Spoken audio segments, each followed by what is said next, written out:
first speaker is going to be Charles Miller. He's from the Bay Area. He runs the Insurance Law Center.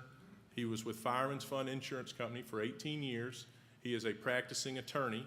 He's been an expert witness in fire claims, in insurance claims, in over 100 cases in court. And he's going to talk to you about what can be done about your housing. He's going to talk to you about what your insurance policy requires and what it doesn't require, because there's some little tweaks that he's going to tell you about that are very important for you to know right now. So please welcome Charles Miller. Thank you. Thank you. We can't answer all the questions. We can't tell you everything that you're going to need to know, but we can sure touch on some of the most important things. When I was in the insurance industry, I had the opportunity, if you want to use that word, or the experience of walking through many burned out homes and having to help the people that were in those homes get back into them. And when I was doing that work, I learned something that surprised me. I would be talking to someone about another matter, and they had had in their past, they had had a fire that burned them out of their home. It wasn't what I was talking to them about at the time, but I would ask them a question. I would say, so when did this happen? And this is the way it went. They'd pause and they'd say, that was a year after the fire. Or maybe elsewhere they'd say, oh, that's right, that was 2 years before the fire. Everything in their lives historically now revolved around that fire and around that event. This is not going to go away. This is the impact, partially, that this event is having on you. And I've seen this happen many times, and I'm so sorry it happened to you. When I was thinking about how I was going to express this, the word condolence came to mind, and then I thought, no, I can't use that word. That's a word that you use when somebody passes away, a family member, a friend, or whatever. And so I thought about that, and I thought, you know, that's the exact word that I want to use, because because this is a death. This is a death in the sense of the degree of loss that you've suffered. And maybe even some of you have known friends or others who have actually passed away as a result of the fire. This is my condolence to you. And I'm going to continue in providing that condolence by hopefully giving you some information that's going to be helpful. Just before I got up here, Rocky took me aside and said, oh, by the way, people are really concerned about housing. You might want to address that. I wish I could put you all up in my house, but she who must be obeyed would not like that idea. So in lieu of that opportunity, in lieu of that, the first thing you want to do is go on the website for the California Department of Insurance. David Jones is a very good insurance commissioner. He's issued a number of bulletins on the fire losses. One of the bulletins deals with a number of subjects, a number of things he is recommending to the insurance industry. He can't compel the insurance industry to do this, but what he has told them in part is to start paying money now, pay at least 4 months up front right now of the rental value of their homes or the cost to rent another one. Just give them an advance right now. I don't know whether you experienced that or not. If your insurance company has not done that or told you about it, or you can contact the Department of Insurance and make a complaint, but also bring it to your insurance company's attention. This information is on the Department of Insurance webpage, and it should be and it's also what Commissioner Jones has done is that he has requested that the insurance companies pay up to 25% of your personal property loss right now, no questions. I've seen that happen, but I can't tell you that it's happening across the board. If you haven't received that, contact your insurance company and say, this is what the Department of Insurance is recommending, quote unquote, that you do. When am I going to get the check? If they say, we're not following the Department of Insurance, fine. You can now contact the department on their website, make a complaint, and see what happens, because the department will call that company and say, how come you're not doing this? Another thing, into your personal property loss, the same order issued by Commissioner Jones points out that there is a standardized personal property inventory list on the website for the Department of Insurance that you can use. You don't have to use the personal property form that the insurance companies give you. You can use the one from the Commissioner's office. Let me talk a little bit more directly now about housing. I'm not exactly sure what to say because it's such an obvious and huge problem. Insurance companies commonly have housing locator companies that they are commonly, in situations like this, would refer you to one of those locator companies, and that company would then seek to find alternative housing for you that the insurance company would then pay. I don't know if they're doing this on a regular basis now, given the size of this disaster. But if your insurance company has not provided you with that information about one of their locator companies, now these aren't companies that the insurance company owns, these are independent companies that do this kind of thing, then ask them about it and see what you can do. Housing is going to be a difficult problem, as you can all imagine, for a long period of time up here. And so that's one resource that you can tap into with the insurance companies and their locator companies. Another thing I want to let you know about is United Policyholders. United Policyholders is a nonprofit, consumer-oriented organization in San Francisco that's been around for over 20 years, dedicated to providing assistance to policyholders in disasters like this, as well as doing a lot of other things on behalf of consumers nationwide. They have a robust web page. On that web page, there is a lot of information that provided to you about how to deal with your fire losses. So if you haven't looked at it, I would suggest you do. Also, United Policyholders has a book. It's a disaster recovery handbook by United Policyholders. You can get this on the web page, and the United Policyholders table, or whatever you want to call it, is at the local assistance center in Santa Rosa. I don't have, it's on Mendocino Avenue. I don't have the address. They also hold periodic, yes, sir? The Press Democrat building? Great. And they're there daily. So don't hesitate. They also put on community meetings. Yes, ma'am.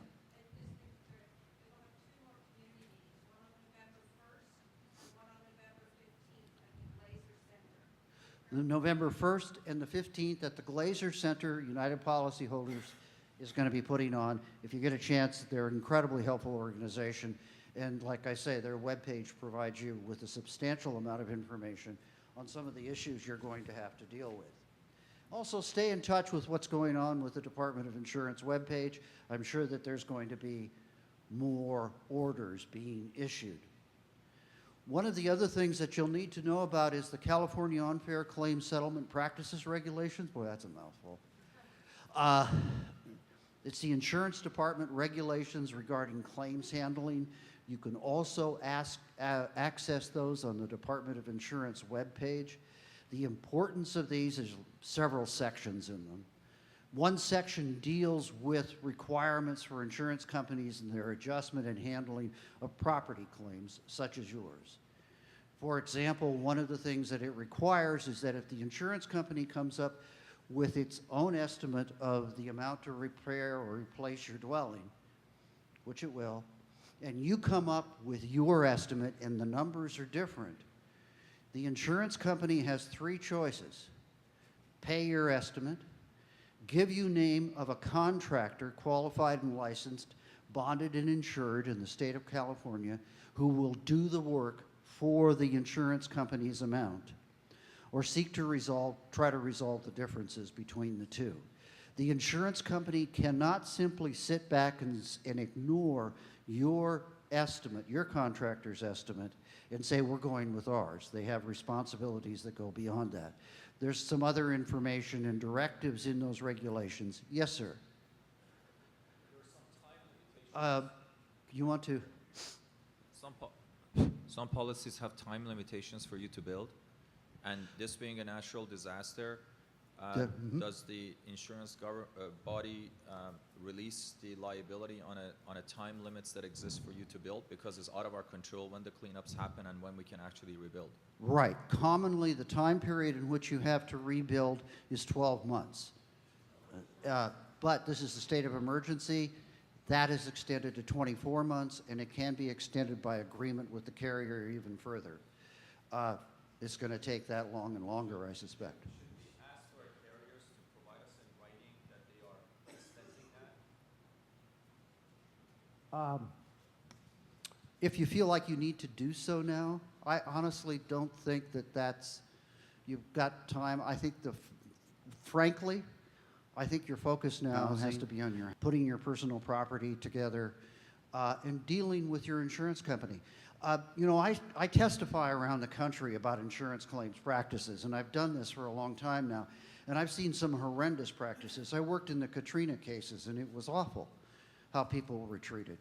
I've seen that side, that underbelly of the industry, even though I worked in it, and I think it's very important that we have insurance in this country for ourselves individually and for our businesses.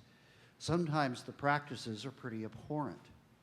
But while I say that, the same time that I say that, I urge you, first of all, to do the best you can to work with your insurers. If things get bad, there are other options that you have. But give the insurance company the opportunity at the outset to see if they're going to behave right. Then you'll find out fairly soon if that's the case. Yes? I'm sorry, what was the name of this organization? United Policyholders? Is that what it was? Yeah, United Policyholders. If you do have a problem with your company, regardless of what it is, and you're handling it yourself, or through a public adjuster or even an attorney, your options are actually a few. You can send a complaint to the Department of Insurance, and I've actually been a little surprised in the last several months, not so complaints from this, but from complaints and reaction to complaints that I've seen by the Department of Insurance. They appear to be a bit more aggressive than I've seen them in the past. There's a form online that you can fill out. If you have a disagreement with your insurance company over the amount of the loss, your policies have an appraisal provision. A lot of what I'm talking about also applies to your commercial policies if you have a business and have lost. With the appraisal, you select an appraiser, the insurance company does the same, they select an umpire, and they determine the amount of the loss. You pay your appraiser and half of the umpire. It can be a quicker way of resolving the dispute over the amount of the loss, whether it's with the structure or with the personal property or whatever. But keep in mind that that's an available recourse. It's going to cost some money, but it's going to cost less than litigation, and it's usually much shorter than litigation. And that's your third option. And there's some very good other attorneys here who I'm sure will be happy to talk with you about that option. But that's not an option right now. Got to see how this is going to play out first, and then go from there. That's some great information, Charles. If somebody wants to get in touch with you, can you talk to them afterwards, or can they get in touch with you, internet, website? What's the best way? Email C. Miller, the letter C. I have some cards too, so if you want to get those from me later, that's fine. All right. C. Miller, letter C. Miller, one word, .ilc for Insurance Law Center, .ilc at earthlink.net. We could, I don't know, we could go on for a long time here tonight talking about these issues. If I can be of any help at all to any of you, please don't hesitate to contact me either tonight, by email. My phone number is 510-549-9736, 549-9736. I wish you all well, and God bless to you all. Thank you. Sure, go ahead. I know number one right now is just getting the temporary housing. Yeah. I got some of this kind of itch I want to scratch. You know, oh boy. Yeah, I know. you know, there's the cost for the hard cost, like say, putting up the building. But then the soft costs, you know, they talk about, you know, some of the new codes and hiring architects and all extraneous costs, which can really elevate the cost. Let's just say, hypothetically, if the insurance company can't meet that, is there potential for other resources to come in and aid, or maybe the wrong word, but work with the insurance company, other resources come to bear to get you to that point of being whole again? I think I understand, but if I don't, let me know. Many of your homeowners' policies should provide some coverage for what's called code upgrade coverage. It's a percentage of your policy limit in addition to your limit. It varies quite a bit.